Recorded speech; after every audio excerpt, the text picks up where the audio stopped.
Smoking causes cancer, smoking kills. புகைப்பிடித்தல் புற்றுநோயை உண்டாக்கும் மற்றும் உயிரை கொல்லும். Consumption of alcohol is injurious to health. மது அருந்துதல் உடல் நலத்திற்கு கேடு விளைவிக்கும். Be safe, don't drink and drive. பாதுகாப்பாக இருப்பீர், மது அருந்துவிட்டு வாகனம் ஓட்டாதீர்.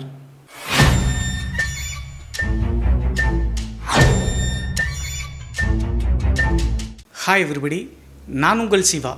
Welcome to our channel. இன்றைய காணொலியில் தமிழ்நாட்டினுடைய மதுரைக்கு அருகாமையில் நடந்த ஒரு அதிபயங்கர அமானுஷ திகில் சம்பவத்தை தாங்க முழுமையாக பார்க்க போகிறோம். இந்த சம்பவத்தில் ஒரு குடும்பத்தினுடைய மனைவி தவறான வழியில் போய் அதற்கடுத்து அந்த குடும்பத்தில் திடீர்னு ஒரு மரணம் ஏற்பட்ட பிறகு நடந்த திகில் மற்றும் அமானுஷ நிகழ்வு தாங்க இன்றைய காணொலி. ஸோ இன்றைய காணொலியும் கொஞ்சம் கூட சுவாரஸ்யம் மற்றும் த்ரில்லிங் குறையாமல் நீங்கள் அப்படியே எதிர்பார்க்கலாங்க. இதுபோன்று உங்களுடைய வாழ்க்கையிலும் ஏதாவது திகில் சம்பவம் நடந்துருச்சுன்னா இந்த மின்னஞ்சல் மூலியமாக அதை ஷேர் பண்ணலாங்க. ஒருவேளை மின்னஞ்சலில் டைப் பண்ணுறது கஷ்டமாக இருந்துச்சு அப்படின்னா நம்ம சேனலினுடைய இன்ஸ்டாகிராம் லிங்கை கீழே டிஸ்கிரிப்ஷனில் கொடுத்துருக்கேங்க. அதில் போய் ஃபாலோ பண்ணிவிட்டு வாய்ஸ் நோட்டாக கூட ஷேர் பண்ணலாங்க. இது வரைக்கும் நம்ம சேனலை நீங்கள் சப்ஸ்கிரைப் பண்ணாமல் பார்த்துட்டு இருந்தாலும் சரி, புதிய பார்வையாளராக இருந்தாலும் சரி, வீடியோக்கு கீழே இருக்கக்கூடிய சப்ஸ்கிரைப் பட்டன் மற்றும் பெல் ஐக்கான் இரண்டையுமே கிளிக் பண்ணிடுங்க. நம்ம ஷோக்குள்ளே போகலாம்.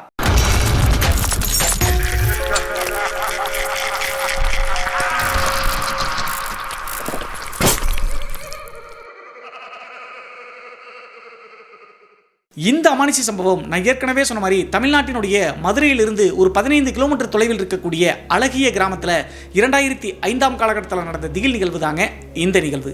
இந்த சம்பவத்தை நம்மளுக்கு மின்னஞ்சல் மூலியமாக ஷேர் பண்ணது ஜெர்சி அப்படிங்கிற நம்ம சேனலினுடைய சப்ஸ்கிரைபருங்க. இந்த நிகழ்வு 2005 காலகட்டத்தில் இவங்களுடைய பெரியப்பாவினுடைய ஃபேமிலியில் நடந்துச்சுங்க. இவங்களுடைய பெரியப்பாவினுடைய பெயர் பீட்டருங்க. அவங்க பெரியம்மாவனுடைய பெயர் ஜான்சி. பீட்டர் மற்றும் ஜான்சிக்கு ஒரு மகள் ஒருத்தங்க இருந்திருக்காங்க. அவங்களுடைய பேர் வின்சி. 2005 காலகட்டத்தில் சென்னையில் இருக்கக்கூடிய ஒரு கல்லூரியில் ஹாஸ்டலில் தங்கி படிச்சுட்டு இருந்திருக்காங்க. கல்லூரி 3ஆம் ஆண்டு. இப்படி இருக்கும்போது வாழ்க்கை நன்றாக தாங்க போயிட்டு இருந்துச்சு பீட்டர்னுடைய குடும்பம். பீட்டர்னுடைய தொழில் என்ன அப்படின்னு சொல்லி பார்த்தா அரசு ஹாஸ்பிட்டலில் ஆம்புலன்ஸ் டிரைவராக வேலை செஞ்சுருக்காருங்க. அதே நேரத்தில் பீட்டர்னுடைய மனைவியான ஜான்சி அப்படிங்கிறவங்க ஒரு பிரைவேட் ஹாஸ்பிட்டலில் வந்து நர்ஸாக வேலை செஞ்சுருக்காங்க. பீட்டரை விட ஜான்சி வந்து கொஞ்சம் அதிகமாகவே படிச்சிருக்காங்க அப்படின்னு சொல்லலாங்க. அது மட்டும் இல்லாமல் அந்த குடும்பத்தில் யாருடைய குரல் மேலோங்கி இருக்கும் அப்படின்னு சொல்லி பார்த்தா இந்த ஜான்சி அப்படிங்கிற பெண்மணியினுடைய குரல் தாங்க. ஜான்சியை பீட்டர் அப்படிங்கிறவர் காதலிச்சு தாங்க திருமணம் பண்ணிக்கிட்டாரு. தன்னுடைய மனைவி மேலே ரொம்ப பாசம் மற்றும் அக்கறை இருக்கக்கூடிய காரணத்தினால ஒரு வார்த்தையும் கூட எதிர்த்து பேச மாட்டாருங்க. இப்படி இருக்கும்போது தான் 2005 காலகட்டத்தில் ஒரு பெரிய பிரச்சனை அந்த குடும்பத்திற்கு வர ஆரம்பிக்குதுங்க. என்னதான் கணவன் மனைவிக்கிடையே விட்டு கொடுக்காம இருந்தாலும் கூட மகளான வின்சிக்கும் அவங்களுடைய அம்மாவான ஜான்சிக்கும் சுத்தமாக செட் ஆகவே ஆகாதுங்க. அதற்கு முக்கியமான ரீசன் என்ன அப்படி சொல்லி பார்த்தா அந்த ஜான்சி அப்படிங்கிறவங்க இந்த பீட்டரை தவிர்த்து நிறைய ஆண்களோடு தொடர்பு வச்சிருந்தாங்க. தன்னுடைய அம்மாவை இப்படி சொல்றாங்களே அப்படி சொல்லிட்டு நீங்க தப்பா நினைக்க வேணாங்க. உண்மையிலேயே ஜான்சி அப்படிங்கிற பெண் நிறைய ஆண்களோடு தவறான பழக்கத்தில் இருந்தாங்க.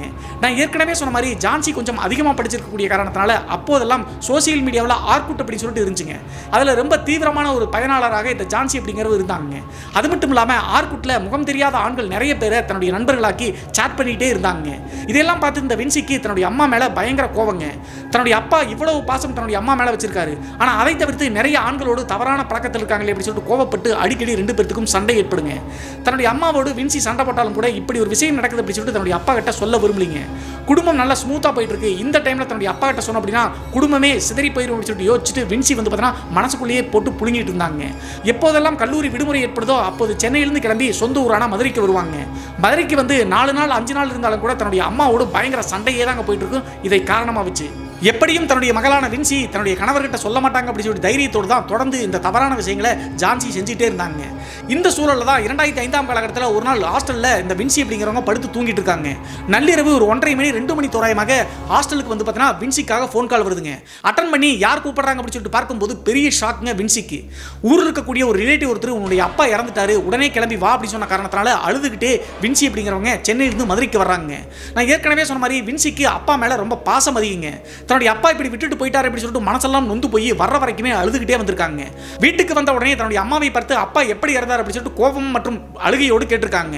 அந்த டைம்ல ஜான்சி என்ன சொல்லியிருக்காங்க அப்படின்னா சாப்பிட்டு முடிச்சுட்டு தூங்கிட்டு இருந்தோம், திடீர்னு நெஞ்சு வலிக்குது அப்படின்னு சொல்லிட்டு உங்க அப்பா சொன்னாரு, ஹாஸ்பிட்டல் கூட்டிட்டு போலாம் அப்படின்னு சொல்லிட்டு அரேஞ்ச்மெண்ட் பண்றதுக்குள்ளேயே படுக்கையிலேயே உயர விட்டுட்டாரு, நெஞ்ச பிடிச்சிட்டு அப்படின்னு சொல்லிட்டு சொல்லியிருக்காங்க. அவங்க சொல்வது ஹார்ட் அட்டாக் அப்படின்னு சொல்லிட்டு சொல்லுவாங்களாட்டிருக்குங்க. வேற வழி இல்லாம அதை அக்செப்ட் பண்ணிட்டு வின்சி அப்படிங்கிறவங்க தன்னுடைய அப்பாவினுடைய இறுதி சடங்கெல்லாம் செஞ்சு முடிச்சு ஒரு வழியாக அவங்களுடைய கிராமத்திலிருந்து ஒரு 1/2 கிலோமீட்டர் தள்ளி போனோம் அப்படின்னா சுடுகாடு சுடுகாடு அங்கே தாங்க இருக்குது. அங்கே எடுத்துகிட்டு போய் அடக்கம் பண்ணி முடிச்சுட்டாங்க. இவங்க வந்து ஒரு கிறிஸ்துவ மதத்தை தழுவக்கூடிய குடும்பங்க. அதனால் கல்லறை தோட்டம் இருக்கும் இல்லையா, அந்த இடத்துல தான் எடுத்து போய் அவங்களுடைய அப்பாவான பீட்டரை அடக்கம் செஞ்சு முடிச்சிருக்காங்க. அந்த இடத்தை பற்றி சொல்லணும் அப்படின்னா வசதியானவங்க எல்லாமே அந்த சமாதியில் கல்லறை கட்டுவாங்க, காங்கிரீட்லாம் போட்டு. ஆனால் இவங்களுக்கு வசதி அந்த அளவுக்கு இருந்தாலும் கூட அதையெல்லாம் பெரிதுபடுத்தாம சமாதி மாதிரி மண்ணிலேயே கட்டி முடிச்சிட்டாங்க. இந்த நிகழ்வுக்கு பின் தான் வின்சி மனசே விட்டு போயிட்டாங்க.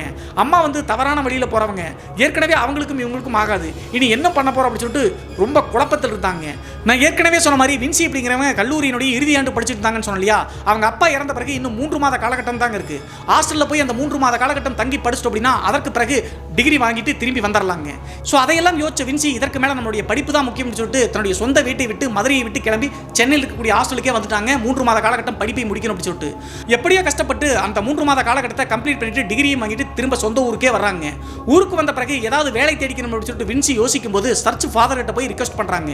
அப்போது அந்த சர்ச் ஃபாதர் என்ன பண்ணார் அப்படின்னா, அருகாமையிலேயே மெட்ரிகுலேஷன் ஸ்கூல் இருக்குங்க, அந்த ஸ்கூல்ல போய் தற்காலிகமாக டீச்சராக ஜாயின் பண்ணுமா, நல்ல வேலை வரைக்கும் அங்கே வேலை செய்ய அப்படின்னு சொன்ன காரணத்தினால சரின்னு சொல்லிட்டு கிளம்பி வேலைக்கு போக ஆரம்பிச்சாங்க.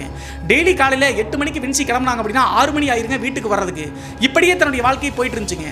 இதற்கு பிறகுதான் அவங்களுடைய குடும்பத்தில் இன்னும் பிரச்சனைகள் அதிகமாச்சு அப்படின்னு சொல்லாங்க.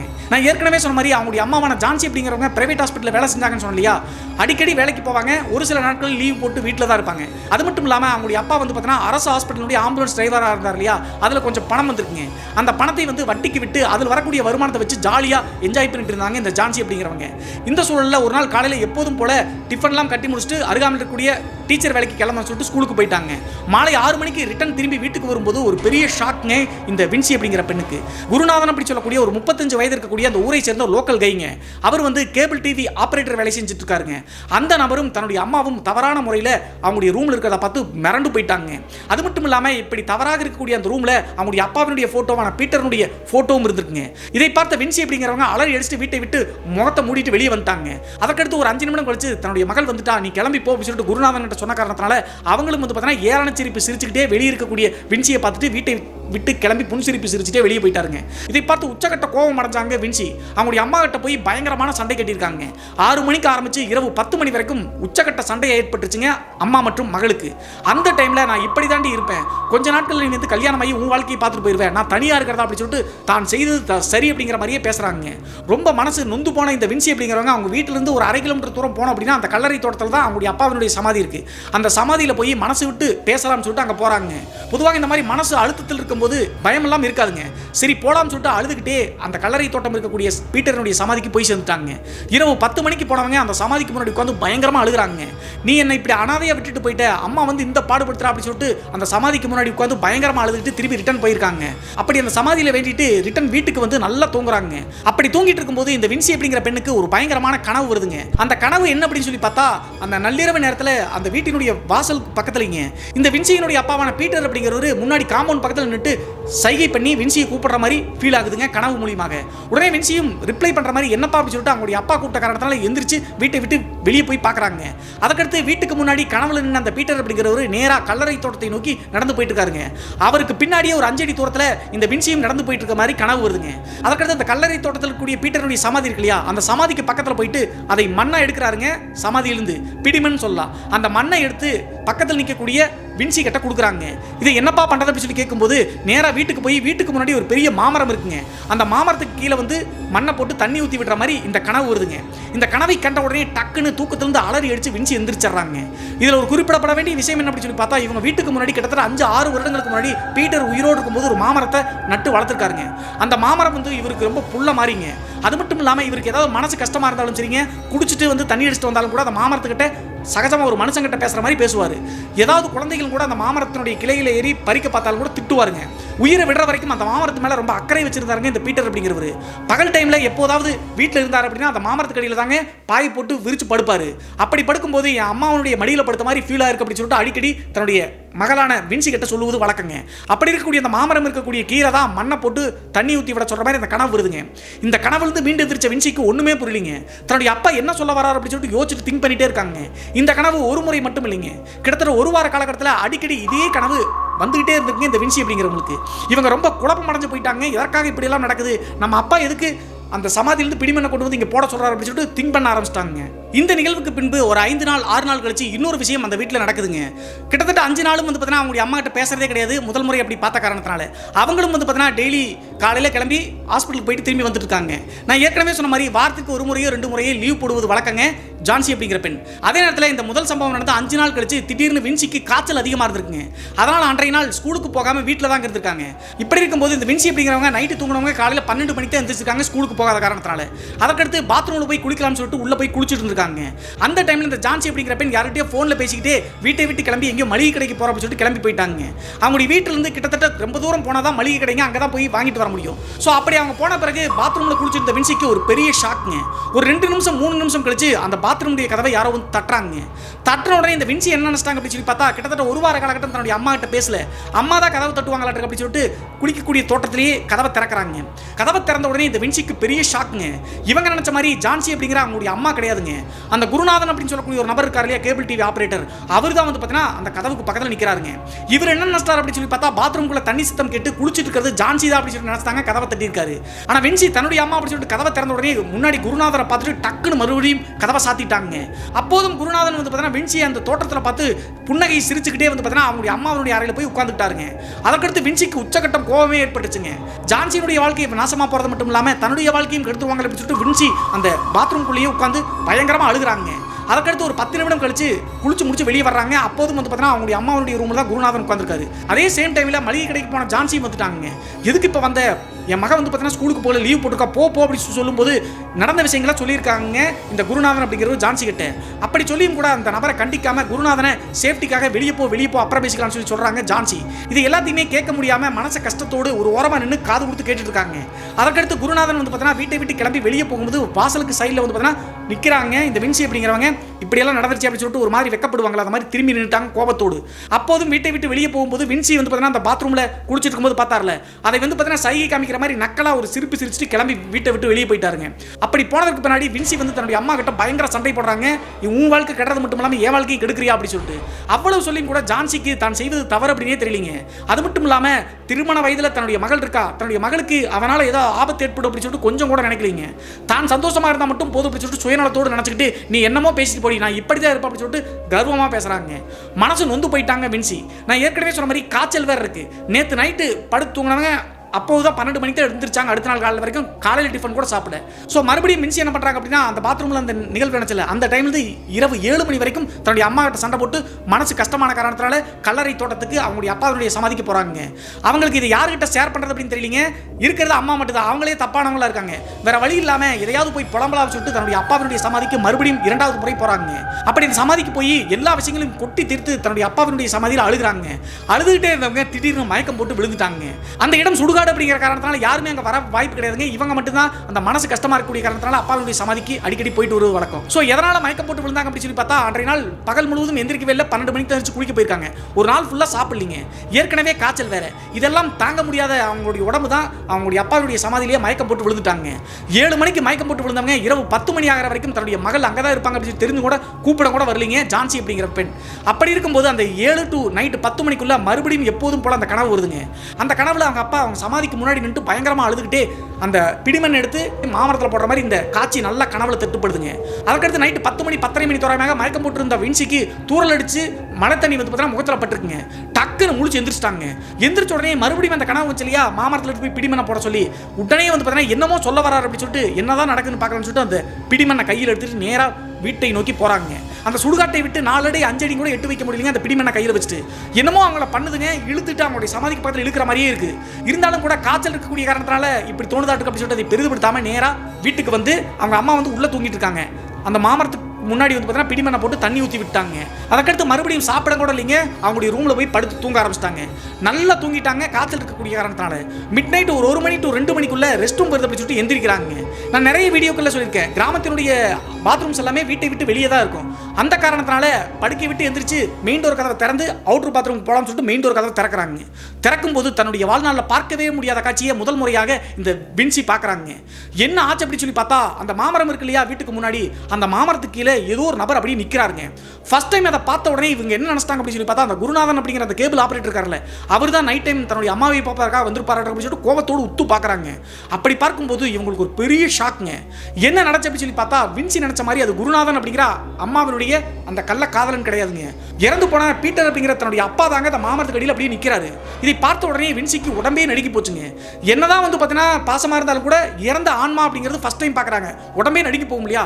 டக்குனு மெயின் டோர் கதவை லாக் பண்ணிட்டாங்க உள்ள இருந்துகிட்டே. ஒரு 5 நிமிஷம் கழிச்சு மனசு கேட்காம இது நம்மளுடைய கற்பனையா அது உண்மையிலேயே நடந்துச்சு அப்படின்னு சொல்லிட்டு தைரியத்தை வரவழைச்சிட்டு எகைன் கதவை திறக்கிறாங்க.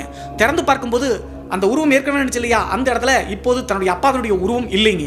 அதுக்கடுத்து இது கற்பனையா இருக்குமோ, தன்னுடைய அப்பாவை நினைச்சு நினைச்சு அழுகக்கூடிய காரணத்தினால இப்படி தோணுதாட்டு அப்படின்னு சொல்லி நினைச்சிட்டு தைரியமா போய் பாத்ரூம் போயிட்டு திரும்பி கட்டல வந்து படுக்கிறாங்க.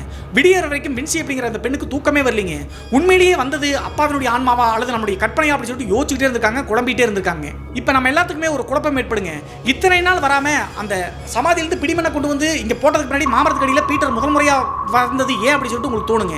இதை இப்படியே கோல் பண்ணிட்டு பீட்டர் இறந்து 1 மாத காலகட்டம் கழிச்சு என்ன நடந்துச்சு அப்படின்னு சொல்லிட்டு தெரிஞ்சுக்கிட்டாதாங்க இவர் ஏன் இங்க வந்தார் அப்படின்னு சொல்லிட்டு நம்மளுக்கு புரியும். பீட்டர் இறந்த பிறகு தன்னுடைய கல்லூரி படிப்பை தொடரணும் அப்படின்னு சொல்லிட்டு 3 மாத காலகட்டத்துக்காக சென்னைக்கு போயிட்டாங்க இல்லையா. அப்படி இருக்கும்போது பீட்டர் இறந்து ஒரு 2 வாரம் 3 வார காலகட்டத்திலேங்க ஒரு நாள் எப்போதும் போல இந்த குருநாதன் அப்படிங்கிறவங்களோட தான் இல்லீகல் ரிலேஷன்ஷிப்ல இந்த பெண்மணி இருக்காங்க, ஜான்சி அப்படிங்கிறவங்க. அப்படி இருக்கக்கூடிய பீட்டருடைய மனைவி அவர் இறந்து 2 வார காலகட்டம் கழிச்சு ஒரு நாள் நள்ளிரவு நேரத்தில் ஒரு 11 மணி தோராயமாக தன்னுடைய காதலனை வந்து பார்த்தீங்கன்னா வீட்டுக்கு வர வச்சிருக்காங்க. அவங்களுடைய வீட்டை பற்றி சொல்லணும் அப்படின்னா கொஞ்சம் தள்ளி தள்ளி இருக்கக்கூடிய வீடு தாங்க, ரூரல் வில்லேஜ் தான். வீடுகள் எல்லாமே ஒரு 100 மீட்டர் 200 மீட்டர் தள்ளி தான் இருக்கும். ஸோ இதை சாதகமாக பயன்படுத்திட்டு கணவர் இறந்து 2 வார காலகட்டத்தில் தன்னுடைய காதலனான குருநாதனை வர சொல்லியிருக்காங்க. குருநாதனும் ஆசையோடு ஜான்சியை பார்க்க வீட்டுக்கு வந்திருக்காருங்க. வீட்டுக்குள்ள வந்த உடனே யாரும் பார்த்தாங்களா இல்லையா அப்படின்னு சொல்லி செக் பண்ணி பார்த்துட்டு உள்தாப்பால் போட்டுட்டாங்க மெயின் டோர் கதவை. அதற்கடுத்து இவங்க 2 பேரும் அந்த மெயின் பெட்ரூம் இருக்கு இல்லையா, அங்கே தான் இறந்து போன பீட்டருடைய போட்டோ இருக்கு. அங்க இருக்கக்கூடிய கட்டல்லையே 2 பேரும் பேசிட்டாங்களா அல்லது என்ன பண்ணாங்க அப்படின்னு சொல்லி தெரியலீங்க. அந்த சூழல்ல திடீர்னு அவங்களுடைய மெயின் டோர் கதவை யாரோ வேக வேகமாக டம்மு டம்முன்னு தட்டுறாங்க. இந்த சத்தத்தை கேட்ட உடனே ஜான்சிக்கு தூக்கி வாரி போட்டுச்சுங்க. இப்போது தன்னுடைய இல்லீகல் ரிலேஷன்ஷிப் இருக்கக்கூடிய குருநாதர் அப்படிங்கிற வீட்டுக்குள்ள இருக்காரு. யாரோ மெயின் டோர் கதவை தட்டுறாங்களே அப்படின்னு சொல்லிட்டு பதட்டப்பட்டு அவர் எடுத்து போய் மறைவா பாத்ரூம்குள்ள உட்கார வச்சிட்டாங்க. யாருன்னு பார்த்துட்டு வர அப்படின்னு சொல்லிட்டு. அதற்கடுத்து அந்த கதவை தட்டக்கூடிய மெயின் டோரை இந்த ஜான்சி அப்படிங்கிறவங்க அந்த நள்ளிரவு நேரத்தில் திறந்து பார்க்குறாங்க. திறந்து பார்க்கும்போது ஒரு பெரிய ஷாக்குங்க இந்த ஜான்சி அப்படிங்கிற பெண்ணுக்கு. அது வரைக்கும் கதவை உடைக்கிற மாதிரி வேக வேகமாக தட்டிட்டு இருந்த அந்த சத்தம் அப்படியே நின்று கதவுக்கு முன்னாடி யாருமே இல்லைங்க. சுத்தி முத்தியும் எல்லா பக்கமும் தேடி பார்க்குறாங்க, யாருமே இல்லை. அப்படின்னா யார் மெயின் டோர் கதவை தட்டுனது அப்படின்னு சொல்லிட்டு குழப்பம் ஏற்பட்டுச்சுங்க. அதுக்கடுத்து மறுபடியும் உள்தாப்பால் போட்டுட்டு புலம்பிட்டே ரூமுக்கு வர்றாங்க. ரூமுக்கு வந்துட்டு மறைவா இருக்கக்கூடிய குருநாதனையும் கூப்பிட்டு யாரோ கதவை தட்டினாங்க, ஆனால் யாருமே இல்லை அப்படின்னு சொல்றாங்க. நானும் தான் கேட்டேன், கதவு தட்டுற சத்தம் கேட்டுச்சு அப்படின்னு சொல்லிட்டு கொஞ்ச நேரம் யோசிச்சு பார்த்துட்டு அதுக்கடுத்து மறுபடியும் வந்து பார்த்தீங்கன்னா எப்போதும் இருக்கிற மாதிரி இவங்க இருக்கிறாங்க. மறுபடியும் ஒரு 5 நிமிடம் 10 நிமிடம் கழிச்சு அதே சத்தம் கதவை தட்டுற சத்தம் கேட்குதுங்க. அதுக்கடுத்து ஜான்சிக்கு உடம்பே நடுங்கி போச்சுங்க. தன்னுடைய காதலன்கிட்ட நீ உள்ள வரதை யாரோ பார்த்துறாங்களாட்டுருக்கு, பக்கத்து வீட்டுக்காரங்க தான், அதனால தான் கதவை தட்டி இப்படி விளையாடுறாங்க, நான் யாருன்னு போய் பார்த்துட்டு வரேன், நீ மறுபடியும் போய் மறைஞ்சுக்கோ அப்படின்னு சொல்லிட்டு குருநாதன் மறைஞ்சிருக்கு சொல்லிட்டு மெயின் டோர் கதவை திறக்கிறாங்க. மெயின் டோர் கதவை திறந்த உடனே ஜான்சிக்கு அள்ளு விட்டுருச்சுங்க. என்ன ஆச்சு அப்படின்னு சொல்லி பார்த்தா, இந்த வின்சி அப்படிங்கிற பீட்டருடைய மகள் எப்படி பார்த்தாலோ அதே மாதிரி அந்த மாமரத்துக்கு கீழே இந்த பீட்டர் அப்படிங்கிறவர் உயிரோடு இருக்கும்போது கடைசி என்ன ட்ரெஸ் போட்டாரோ அதே ட்ரெஸ்ல வந்து பார்த்தீங்கன்னா அப்படியே உள் பனியனோட ஆங்காரமா நிற்கிறாருங்க மாமரத்துக்கு கீழே. இந்த காட்சியை பார்த்த உடனே ஜான்சி நடுங்கி போயிட்டாங்க. அதுக்கடுத்து மறுபடியும் மெயின் டோர் கதவை டப்புன்னு சாத்திட்டு வேக வேகமாக குருநாதன் பக்கத்தில் ஓடி வர்றாங்க. ஓடி வந்து என்னாச்சு என்னாச்சு சொல்லி கேட்கும்போது இவங்க வந்து பயத்தில் வந்து இழப்பே வந்துருச்சுங்க. ஐயோ எங்க வீட்டுக்காரர் நிற்கிறாரு அப்படின்னு சொல்றாங்க. என்னடி உளற, உன் வீட்டுக்காரன் இறந்து 2 வாரமாச்சு, அவன் எப்படி வருவான் அப்படின்னு சொல்லிட்டு தைரியத்தோடு மெயின் டோர் கதவை திறக்கிறாருங்க. ஜான்சி எவ்வளவோ தடுத்தும் கூட திறந்த உடனே 2 பேர்த்தையும் சேர்த்து ஒரே அடி அடிச்ச மாதிரி மெயின் டோர்ல இருந்து அடிச்சு கீழே ஹாலில் விழுந்துட்டாங்க. அதுக்கடுத்து அரண்டு போன ஜான்சி டக்குன்னு சுதாரிச்சுட்டு என்ன பண்ணிட்டாங்க அப்படின்னா அடிக்கடி சர்ச்சுக்கு போவாங்க. சர்ச்சில் வந்து பார்த்தீங்கன்னா இந்த ஹோலி வாட்டர்னு கொடுப்பாங்க இல்லையா, புனித தண்ணீர், அது வந்து பார்த்தீங்கன்னா எவ்வளவு கெட்ட சக்தியாக இருந்தாலும் கூட பக்கத்தில் நெருங்க முடியாதுங்க. இவங்க தவறானவங்களா இருந்தாலும் கூட அது தெய்வத்தினுடைய சக்தி மாதிரி இருக்கக்கூடியது. கண்டிப்பாக வந்து பார்த்தீங்கன்னா பீட்டருக்கு எதிராக தான் நிற்கும். இது அவங்களுடைய உலகம் இல்லை, ஆன்மாவினுடைய உலகம் அப்படின்னு சொல்லிட்டு அந்த காரணத்தினால அவசர அவசரமாக ஓடி போய் அந்த சர்ச் வாட்டர் எடுத்துட்டு பக்கத்தில் நெருங்கி வந்து பார்த்தீங்கன்னா மெயின் டோர் கதவை உள்தாப்பால் போட்டு தண்ணீரை வந்து பார்த்தீங்கன்னா கோடு மாதிரி தெளிச்சு விட்டாங்க. அதுக்கடுத்து இவங்க 2 பேரும் சேர்ந்து அந்த பெட்ரூமில் சேர்ந்து உட்காந்துக்கிட்டே சுற்றி மாந்திரியை கட்டு மாதிரி அந்த ஹோலி வாட்டரை ஊற்றிக்கிட்டாங்க. இப்படி பண்ணிட்டு விடிய விடிய 2 பேருக்கும் தூக்கமே வரலைங்க. நேர்லேயே அந்த ஆன்மாவை பார்த்தாங்க. என்னமோ நடக்க போகுது அப்படின்னு சொல்லிட்டு பயந்துகிட்டே இருந்திருக்காங்க. அது மட்டும் இல்லாமல் இந்த ஜான்சிக்கு இறை நம்பிக்கை அதிகங்க, சர்ச்சுக்கு அடிக்கடி போயிட்டு வருவாங்க. ஸோ ஆன்மாவையும் நம்புவாங்க இல்லையா. என் வீட்டுக்காரன் என்ன பண்ண போறான்னு தெரியலையே அப்படின்னு சொல்லிட்டு அழுக ஆரம்பிச்சிட்டாங்க. இந்த டைமில் அவங்க அப்படி புனித தண்ணீரை ஊற்றி வட்டம் போட்டு உட்கார்ந்துருந்தாலும் கூட வீட்டை சுற்றி பயங்கரமாக அழுகை சத்தம் மற்றும் ஆங்காரமான ஒரு சத்தம் கேட்குதுங்க. இந்த சத்தம் முழுவதும் இறந்து போன பீட்டருடைய சத்தம் தான் அப்படின்னு சொல்லிட்டு ரெண்டு பேரும் டிஸ்கஸ் பண்ணிட்டு இருக்காங்க. அந்த டைமில் இவங்க ரெண்டு பேரும் பக்கத்தில் வந்து அந்த ஹோலி வாட்டர் வட்டம் மாதிரி போட்டுக்கூடிய காரணத்தால தான் ரீச் பண்ண முடியல. ஆனால் வாலில் வந்து பார்த்தீங்கன்னா பீட்டருடைய ஃபோட்டோ ஒட்டிருக்காங்க இல்லையா, அந்த ஃபோட்டோ திடீர்னு ஆங்காரமாக யாராவது தூக்கி வீசினாங்க எப்படி விழுகும் அந்த மாதிரி குப்பரக்க விழுந்துருக்குங்க. கடைசியாக 4 மணி 4:30 மணி வரைக்கும் ஜான்சி மற்றும் குருநாதன் தூங்காமே இருந்து 4:30 மணி ஆன உடனே கொஞ்சம் கொஞ்சமாக அந்த வெளிச்சம் வர ஆரம்பிச்சிருச்சுங்க. அப்படி வெளிச்சம் வர வர வீட்டை சுற்றி அந்த ஆங்காரமாக சத்தம் கேட்டுச்சு இல்லையா, அந்த சத்தமும் நின்றுச்சுங்க. அதற்கடுத்து இதுக்கு மேலே இருந்த அப்படின்னா பக்கத்து வீட்டுக்காரங்களாம் பார்த்துருவாங்க அப்படின்னு சொல்லிட்டு அவசர அவசரமாக தான் தப்புச்சா போதும் அப்படின்னு சொல்லிட்டு குருநாதன் வீட்டை விட்டு கிளம்பி நேராக வீட்டுக்கு போயிட்டாருங்க. இந்த நிகழ்வுக்கு பின்பு ஜான்சி காலையில் 7 மணி வரைக்கும் அப்படியே முழிச்சே இருந்துட்டு அதற்கு பிறகு வெளிச்சம் வந்துருச்சு, நீ எந்த பிரச்சனையும் இருக்காது அப்படின்னு சொல்லிட்டு கீழே விழுந்த செவுத்திலிருந்து விழுந்த அவங்களுடைய கணவனுடைய போட்டோ கூட எடுக்கலீங்க. போய் சாப்பிட கூட இல்லைங்க. விடிய விடிய தூங்காத காரணத்தால அப்படியே கட்டல்ல சாஞ்சு தூங்க ஆரம்பிச்சிட்டாங்க. அவங்களே ஏறியாம தூங்க ஆரம்பிச்சிட்டாங்க. அதே மாதிரி வீட்டை விட்டு போன குருநாதனும் அவருடைய ரூம் ஒன்று இருக்குங்க, அங்கிருந்து 2 கிலோமீட்டர் தள்ளி அந்த ரூம்ல போய் படுத்து தூங்கிட்டு இருந்திருப்பாருங்க. மதியம் ஒரு 1 மணி வரைக்கும் நல்லா தூங்கிட்டு இருக்காங்க ஜான்சி அப்படிங்கிறவங்க. அதற்கடுத்து கட்டல இருந்து எந்திரிச்சிருக்காங்க. எந்திரிச்ச பிறகும் கூட சுவத்திலிருந்து கீழே விழுந்த அவங்களுடைய கணவனுடைய போட்டோவை தொட கூட பயங்க. அப்படி இருக்கும்போது கட்டளை விட்டு எந்திரிச்ச அடுத்த செகண்டேங்க அந்த ஆன்மா மறுபடியும் விடலிங்க. பகலா இருந்தாலும் கூட அப்படியே உச்சந்தலை அப்படியே சுருட்டி விட்டத்தோடு தூக்குற மாதிரி அப்படி வெறுவெறுன்னு யாரோ தூக்குற மாதிரி பயங்கரமா வலிக்குதுங்க தலை எல்லாமே. அப்போது இது யார் பண்றது அப்படின்னு சொல்லிட்டு ஜான்சி சுத்தி முத்தி தேடி பார்க்கும்போது யாருமே இல்லைங்க, காலி இடமா தான் இருக்கு. அப்போதுதான் ஜான்சிக்கு புரிஞ்சிச்சுங்க இது தன்னுடைய கணவனுடைய ஆவியினுடைய வேலை தான் அப்படின்னு சொல்லிட்டு. அந்த டைம்ல பைபிள் இருக்கக்கூடிய வசனங்கள் அவங்க வாட்ட வாசிக்க ஆரம்பிக்கிறாங்க. என்னதான் வாய்ச்சாலும் கூட அந்த ஆன்மா இவங்களை விடவே இல்லைங்க. அப்படியே சுருக்கு போட்டு அந்தரத்தை தூக்குற மாதிரி முடியோடு சேர்த்து தூக்குதுங்க. அப்போது மறுபடியும் சுதாரிச்சுக்கிட்ட ஜான்சி என்ன பண்ணாங்க அப்படின்னா நைட்டு வந்து பார்த்தீங்கன்னா அந்த ஹோலி வாட்டர் வச்சிருந்தாங்களே அது பக்கத்தில் தான் இருந்திருக்கு. எப்படியோ கஷ்டப்பட்டு அந்த ஹோலி வாட்டர் எடுத்து அப்படியே தெளிச்சு விட்டுருக்காங்க. தெளிச்சு விட்டு அடுத்த செகண்டே அந்த ஆன்மாவங்கிட்ட இருந்து விடுபட்டு வீட்டை விட்டு பூட்டமோட இல்லைங்க ஓட்டம் பிடிச்சி ஆட்டோவை கூப்பிட்டு 2 கிலோமீட்டர் தொலைவில் இருக்கக்கூடிய குருநாதனுடைய ரூமுக்கு போயிட்டாங்க. ரூமுக்கு போயிட்டு 2 பேரும் உட்காந்து பயந்துகிட்டே வந்து டிஸ்கஸ் பண்றாங்க. என்ன இப்படி ஆகுது, உங்க கணவனுடைய ஆன்மா இத்தனை நாள் கழிச்சு ஏன் வரணும் அப்படின்னு சொல்லிட்டு யோசிக்கிறாங்க. அப்போதான் அந்த குருநாதன் என்ன பண்றாரு அப்படின்னா அவருக்கு ஒரு நண்பர் இருக்காருங்க. இப்படி ஜான்சியோட இல்லீகல் ரிலேஷன்ஷிப் இருக்கிறத அவருடைய நண்பர்கிட்ட எல்லாம் சொல்லியிருக்காருங்க. அவருக்கு ஒரு டைம் குடும்ப பிரச்சனை இருக்கும்போது ஒரு மாந்திரிவாதி போய் தாங்க இந்த ஷார்ட் அவுட் ஆயிருக்கு. அந்த மாந்திரிவாதியினுடைய கான்டாக்ட் நம்பரை குருநாதன் வாங்கி ஜான்சி மற்றும் குருநாதன் 2 பேரும் அந்த நபர்கிட்ட போயிட்டாங்க. அங்க போயிட்டு எல்லா விஷயங்களையும் ஒன்றும் விடாம சொல்றாங்க. சொன்னதற்கு பிறகு அந்த மாந்திரிகவாதி ஒரு அளவுக்கு பணம் கேட்டிருக்காருங்க.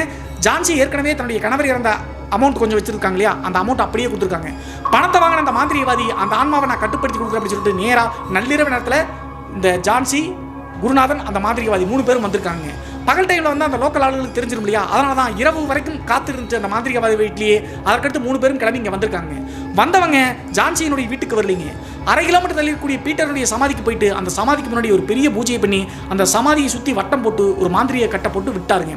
இனி எந்த பிரச்சனையும் நடக்காதா சாமி அப்படின்னு சொல்லிட்டு ஜான்சி மற்றும் குருநாதன் கேட்கும்போது சமாதியை சுற்றியே நான் மாந்திரியை கட்டு போட்டு விட்டேன்.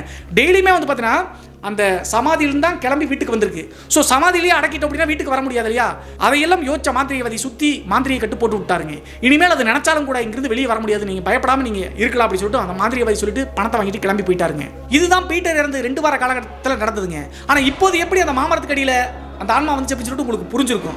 கனவு மாதிரி பீட்டருடைய ஆன்மா வந்து அவருடைய சமாதியிலிருந்து பிடிமண்ணை கொண்டு வந்து மாமரத்தில் போட்டு தண்ணி ஊற்றி சொல்லிச்சு இல்லையா மகள்கிட்ட, மகளும் அதை செஞ்சாங்க இல்லையா. ஸோ இப்படி செஞ்ச அடுத்த செகண்டே அந்த மாந்திரியை கட்டிலிருந்து பிரிஞ்சு நேராக வீட்டுக்கு வந்திருக்குங்க. இதனால தான் பிடிமண்ணை வந்து வின்சி அங்கிருந்து கொண்டு வந்து மாமரத்துக்கு ஊற்றி விட்டு தண்ணியை தெளிச்சு நைட்டு ரெஸ்ட் ரூம் போகலாம்னு சொல்லிட்டு வெளியே வரும்போது கதவுக்கு முன்னாடி அவங்களுடைய அப்பாவுடைய ஆன்மா நின்றுருக்கு. இது உங்களுடைய தகவலுக்காக சொல்கிறேங்க, தெரிஞ்சுக்கங்க. இப்படி தன்னுடைய அப்பாவினுடைய உருவம் அந்த மாமரத்துக்கு கீழே முதல் முறை வின்சி பார்த்தாலும் கூட அதற்கடுத்து அதை பெருசுப்படுத்தாம விட்டுட்டாங்க. கிட்டத்தட்ட ஒரு 5 நாள் 6 நாள் கழிச்சு அந்த ஸ்கூலில் வந்து பார்த்தீங்கன்னா ஏதோ டூர் இருக்கு அப்படின்னு சொல்லிட்டு 2 நாள் டூருக்காக வின்சி மற்றும் அந்த பள்ளி குழந்தைகளோடு கிளம்பிட்டாங்க. அப்படி கிளம்பின அன்றைய நாள் இரவே இந்த பீட்டருடைய மனைவியான ஜான்சி தன்னுடைய காதலனான குருநாதனை வீட்டுக்கு வர வச்சிருப்பாங்களாட்டுங்க. ஏற்கனவே வந்து பார்த்தீங்கன்னா சமாதிக்கு முன்னாடி மாந்திரியை கட்டு போட்டு தான் அங்கே அடக்கிட்டாங்களே, இனிமேல் வர முடியாது அப்படின்னு சொல்லிட்டு அந்த தைரியத்தோடு வர வச்சிருக்காங்க குருநாதனை. ஆனால் இது அவங்களுக்கு தெரியாது இல்லையா, பிடிமனை கொண்டு வந்து போட்டு ஆன்மாவை விளக்கி விட்டாங்க வின்சி அப்படின்னு சொல்லிட்டு. அதற்கடுத்து அன்றைய நாள் இரவு ஜான்சி சொன்னதை கேட்ப குருநாதன் வீட்டுக்கு வந்து 2 பேரும் அவங்களுடைய ரூமில் உட்காந்துருக்காங்க. அப்படி உட்கார்ந்த 2 செகண்ட் 3 செகண்ட்லேங்க நார்மலாக குருநாதன் ஆசையோடு ஜான்சி கிட்ட பேசிட்டு இருக்கும்போது திடீர்னு ஆவேசமா முகமெல்லாம் மாறி ஆக்ரோஷமாயிருக்காருங்க. அது மட்டும் இல்லாமல் ஜான்சியை கழுத்தை பிடிச்சி தூக்கி அப்படியே கொல்ல பார்த்துருக்காருங்க. எப்படியோ கஷ்டப்பட்டு அலறி அடிச்சு வீட்டை விட்டு வெளியே ஓடி வந்து கத்த ஆரம்பிச்சிட்டாங்க. இதற்கு மேலே நம்ம சத்தம் போட்டு பக்கத்து வீட்டுக்காரங்க எல்லாம் கூப்பிடல அப்படின்னா நம்ம உயிர் போயிரு அப்படின்னு சொல்லிட்டு பயந்துட்டு ஐயோ காப்பாத்துங்க காப்பாத்துங்க அப்படின்னு சொல்லிட்டு ஜான்சி கத்துறாங்க. நான் ஏற்கனவே சொன்ன மாதிரி வின்சி தான் டூருக்கு போயிட்டாங்களே, ஜான்சியினுடைய சத்தத்தை கேட்டு அக்கம் பக்கத்தினரெல்லாம் ஓடி வந்து என்னாச்சு அப்படின்னு சொல்லி பார்க்கும்போது குருநாதன் வீட்டுக்குள்ள தான் இருக்காரு. அதற்கடுத்து ஆண்கள்லாம் உள்ள ஓடி போய் என்னன்னு சொல்லி பார்க்கும்போது ஆவேசமா இருக்காருங்க. அவருடைய உடம்புல பீட்டருடைய ஆன்மா இறங்கிருச்சா இருக்கு. அது மட்டும் இல்லாம ஊர் மக்கள் முன்னாடி என்ன சொல்லுது அப்படின்னா, அவளை நான் கொல்லாம விட மாட்டேன், நான் நார்மலா சாகல, இவரால தான் நான் செத்த அப்படி சொல்லுதுங்க. பக்கத்து வீட்டுக்காரங்க எல்லாம் ஷாக்காயி என்ன சொல்ற அப்படின்னு சொல்லி கேட்கும்போது எல்லா விஷயத்தையும் ஒன்றும் விடாம சொல்லுதுங்க. என்ன நடந்துச்சு அப்படின்னு சொல்லி பார்த்தா, பீட்டர் அன்னைக்கு நாள் நைட்டு ஹார்ட் அட்டாக் வந்து இறந்தாருன்னு சொன்னோம் இல்லையா, அதுக்கு மதியம் வந்து பார்த்தீங்கன்னா ஆம்புலன்ஸ் வேலைக்கு போயிட்டு யதார்த்தமா வீட்டில் வந்து சாப்பிட்டு போலாம்னு சொல்லிட்டு வீட்டுக்கு வந்து பாராட்டுங்க. இந்த ஜான்சி மற்றும் குருநாதன் கணவன் மனைவி மாதிரி இருக்கிறத தன்னுடைய சொந்த கணவரான பீட்டர் வந்து பார்த்துட்டு ரெண்டு பேருக்கும் அடிதடி ஏற்பட்டுருங்க. அதுக்கடுத்து அன்றைய மாலை போய் ஃபுல்லாக சரக்கடிச்சிட்டு எனக்கு இப்படி துரோகம் பண்ணிட்டு அப்படின்னு சொல்லிட்டு புலம்பிகிட்டே இருந்திருக்காருங்க. இந்த மாதிரி நிகழ்வுகள் நடக்கும்போது மனசே வந்து ரொம்ப வலிக்கும் இல்லையா. அப்படி டிப்ரெஷன் ஆகி அன்றைய இரவு வந்து பார்த்தீங்கன்னா ஹார்ட் அட்டாக் வந்தாங்க, இறந்துருக்காங்க. உண்மையிலேயே ஹார்ட் அட்டாக் வந்து இறந்துருக்காங்க. ஆனால் இறந்ததற்கான காரணம் இந்த ஜான்சி மற்றும் குருநாதன் ஒன்றா பார்த்தது தாங்க. இது எல்லாத்தையும் ஒன்றும் விடாமல் சொல்லிட்டாங்க. வேற யாராவது ப்ரொசஸ் பண்ணி சொன்னால் நம்ப மாட்டேங்கன்னு சொல்லிட்டு அவனுடைய உடம்பை ஆக்குப்பை பண்ணி அவனுடைய வாயினாலேயே சொல்ல வச்சு அப்படின்னு சொல்லிட்டு எல்லாத்தையும் சொல்லுதுங்க. அதுக்கடுத்து டூர் போயிருக்கக்கூடிய வின்சிக்கு ஃபோன் பண்ணி பக்கத்து வீட்டுக்காரங்களாம் வர வச்சுட்டாங்க. அடுத்த நாள் காலையில் வர வரைக்கும் ஆக்ரோஷமாக இருக்குதுங்க பீட்டருடைய ஆன்மா குருநாதனுடைய உடம்பை வச்சு. இவன் எதுக்கு வீட்டுக்குள்ளே வந்தான், என் குடும்பத்தை அழிக்க வந்திருக்கான அப்படின்னு சொல்லிட்டு வின்சி அழுகிறாங்க. பயப்படாதமா, உன் அப்பாவனுடைய ஆன்மா வந்து பார்த்தீங்கன்னா அவனுடைய உடம்பு இருக்கு அப்படின்னு சொல்லிட்டு எல்லாத்தையும் சொல்லிட்டாங்கன்னு சொல்லிட்டு பக்கத்து வீட்டுக்காரங்கள் ஆறுதல் படுத்துறாங்க. அப்போது பீட்டருடைய ஆன்மா குருநாதனுடைய உடம்புல என்ன சொல்லுது அப்படின்னு சொல்லி பார்த்தா, என்னை பிரிச்சு விட மட்டும் முயற்சி செய்யாதீங்க, கண்டிப்பாக நான் வெளியே போக மாட்டேன், என் சாவுக்கு காரணமான என் குடும்பத்தை இப்படி ஆக்கின என் மனைவியையும் அவனையும் கொல்லாமல் விட மாட்டேன் அப்படின்னு சொல்லுதுங்க. ஊர் மக்களும் உதவி செய்யலீங்க ஜான்சிக்கு. அதற்கடுத்து இந்த சம்பவம் நடந்த அடுத்த நாள் மாலையே ஊர்க்காரங்களுக்கெல்லாம் தெரிஞ்சு இப்படி அவமானப்பட்டுமே அப்படின்னு சொல்லிட்டு ஜான்சி அப்படிங்கிறவங்க அந்த வீட்டிலேயே தூக்கு போட்டு இறந்து போயிட்டாங்க. மறுபடியும் ஒரு 3 மாதம் 4 மாத காலகட்டம் கழிச்சு அந்த கேபிள் டிவி ஆபரேட்டர் ஆகக்கூடிய குருநாதர் அப்படிங்கிறவர் ஏதோ கார்ல போயிட்டு இருக்கும்போது விபத்து ஏற்பட்டு இறந்து போயிட்டாருங்க. முதல் முறை வந்து பார்த்தீங்கன்னா அவருடைய உடம்பை ஆக்குப்பை பண்ணி நான் கொல்லுவேன்னு சொல்லிச்சு இல்லையா, நான் போக மாட்டேன் இவங்களை கொன்றுவேன் அப்படின்னு சொல்லிட்டு வாக்குறுதி கொடுத்தா அவருடைய உடம்புல நீங்கி போயிருக்கு. எதுவும் பண்ணாத அப்படி சொல்லிட்டு நினைச்சு குருநாதரும் அசால்ட்டா இருந்துட்டாருங்க. இவங்களும் வந்து பார்த்தீங்கன்னா மக்களுக்கெல்லாம் தெரிஞ்சிச்சு அப்படின்னு சொல்லிட்டு தற்கொலை பண்ணி இறந்துட்டாங்க. கடைசியாக குருநாதன் கார் விபத்து ஏற்பட்டு இறந்தாலும் கூட இதற்கும் காரணம் இறந்து போன பீட்டருடைய ஆவிதா அப்படின்னு சொல்லிட்டு ஊர் மக்கள் இப்போதும் சொல்றாங்க. என்னுடைய பெரியம்மாவனுடைய மகளான வின்சி அப்படிங்கிறவங்க கிட்டத்தட்ட 2 வருட காலகட்டம் கழிச்சு சொந்தக்காரங்கள் ஒருத்தங்களை கல்யாணம் பண்ணிட்டு இப்போது சந்தோஷமா 2-3 குழந்தைகளோடு இருக்காங்க பிரதர். இந்த சம்பவத்தை நீங்கள் கண்டிப்பாக ஷேர் பண்ணுங்க. ஆனால் குடும்பத்தில் இருக்கக்கூடிய பெயர்கள் எல்லாத்தையுமே மாற்றி சொல்லுங்க. எங்கள் குடும்பத்துக்கு தான் அசிங்கம் அப்படி சொல்லிட்டு இந்த ஜெர்சி அப்படிங்கிறவங்க சொன்ன காரணத்தினால சொன்ன எல்லா பெயர்களும் வந்து பார்த்தீங்கன்னா புனை பெயர்கள் தாங்க, உண்மையான பெயர்கள் கிடையாது. இந்த சம்பவத்தை பற்றிய உங்களுடைய கருத்து என்ன அப்படி சொல்லிட்டு மறக்காம கமெண்ட் பாக்ஸில் கமெண்ட் பண்ணுங்க. இது போன்று உங்களுடைய வாழ்க்கையிலும் ஏதாவது திகில் சம்பவம் நடந்துருச்சுன்னா இந்த மின்னஞ்சல் மூலியமாக அதை ஷேர் பண்ணலாங்க. ஒருவேளை மின்னஞ்சலில் டைப் பண்ணுறது கஷ்டமாக இருந்துச்சு அப்படின்னா நம்ம சேனலோட இன்ஸ்டாகிராம் லிங்கை கீழே டிஸ்கிரிப்ஷனில் கொடுத்துருக்கேங்க. அதில் போய் ஃபாலோ பண்ணிவிட்டு வாய்ஸ் நோட்டாக கூட ஷேர் பண்ணலாங்க. மீண்டும் ஒரு த்ரில்லிங்கான அமானுஷ எபிசோடுடன் உங்களை சந்திக்கும் வரை நான் உங்கள் சிவா.